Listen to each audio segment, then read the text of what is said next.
നമസ്കാരം. ഒടുവിൽ അത് തന്നെ സംഭവിച്ചു. പാനൂർ ബോംബ് സ്ഫോടനത്തിൽ മരിച്ച യുവാവിനെ രക്തസാക്ഷിയാക്കിയിരിക്കുകയാണ് CPM.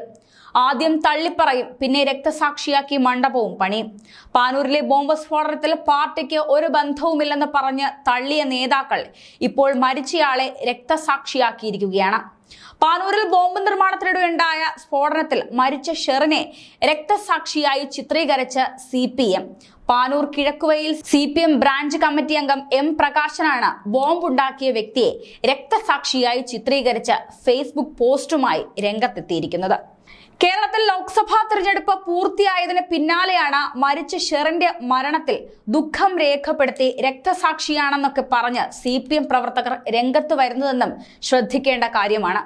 കഴിഞ്ഞ ഏപ്രിൽ 5-നായിരുന്നു പാനൂരിൽ ബോംബുണ്ടാക്കുന്നതിനിടെ അബദ്ധത്തിൽ പൊട്ടിത്തെറിച്ച CPM പ്രവർത്തകൻ ഷെറിൻ കൊല്ലപ്പെട്ടത്. ഒപ്പമുണ്ടായിരുന്നവർക്ക് സാരമായി പരിക്കേൽക്കുകയും ചെയ്തിരുന്നു. സംഭവത്തിൽ CPM DYFI നേതാക്കളാണ് അറസ്റ്റിലായത്. ഒരിടവേളയ്ക്ക് ശേഷം കണ്ണൂരിലെ ബോംബ് രാഷ്ട്രീയം ഇതോടെ ചർച്ചയാവുകയും ചെയ്തു. ബോംബുണ്ടാക്കുന്നതിനിടെ മരിച്ചയാളുടെ ശവസംസ്കാര ചടങ്ങിൽ പങ്കെടുക്കാൻ CPMന്റെ മുതിർന്ന നേതാക്കൾ വീട്ടിലെത്തിയതായും വൻ വിവാദമായിരുന്നു. കേസിൽ അറസ്റ്റിലായവരെ അനുകൂലിക്കുന്ന പ്രസ്താവനയായിരുന്നു മുഖ്യമന്ത്രി പിണറായി വിജയനും സംസ്ഥാന സെക്രട്ടറി MV ഗോവിന്ദനും നടത്തിയത്. ഇതും നിരവധി ആക്ഷേപങ്ങളാണ് പാർട്ടിക്ക് നേരെ ഉയർത്തിയത്. സ്ഫോടനത്തിന് പിന്നാലെ സമീപ പ്രദേശത്തു നിന്നും ഒളിപ്പിച്ചു വെച്ച നിലയിൽ സ്റ്റീൽ ബോംബുകളും കണ്ടെത്തിയിരുന്നു. ലോക്സഭാ തിരഞ്ഞെടുപ്പിന് മുന്നോടിയായി CPMന്റെ എതിരാളികളെ നേരിടാൻ വേണ്ടി തയ്യാറാക്കിയ ബോംബുകളായിരുന്നു പൊട്ടിത്തെറിച്ചതെന്നാണ് ആരോപണം. പാർട്ടിയുടെ മുതിർന്ന നേതാക്കളുടെ പ്രതികരണങ്ങൾ ഈ ആരോപണം ശരിവെക്കുന്ന തരത്തിലായിരുന്നു. ഇത് CPM നടത്തുന്നത് ആദ്യമായല്ല. പാർട്ടിക്ക് വേണ്ടി കൊല്ലാനും വെട്ടാനും നിൽക്കുന്ന എല്ലാ യുവാക്കളുടെയും അവസ്ഥ ഇത് തന്നെയാണ്. പാനൂരിലെ ബോംബ് നിർമ്മാണം ഇത് ആദ്യമായല്ല. പാർട്ടി ശക്തി കേന്ദ്രമായ കണ്ണൂർ പാനൂരിൽ പാർട്ടിക്ക് വേണ്ടി ബോംബ് നിർമ്മിക്കുന്നതും അത് പൊട്ടിത്തെറിക്കുന്നതും CPM പ്രവർത്തകർ കൊല്ലപ്പെടുന്ന കഥകളും ഒന്നും പുതിയതല്ല.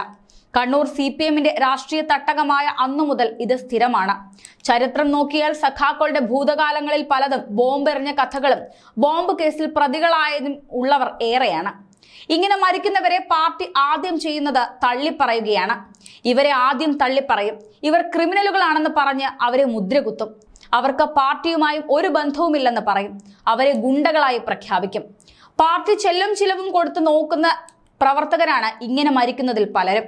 ഒടുവിൽ CPM പ്രവർത്തകരായ ഇവർ മരിച്ചു കഴിഞ്ഞാൽ 1 വർഷം കഴിയുമ്പോൾ ഇവരെ രക്തസാക്ഷികളാക്കും.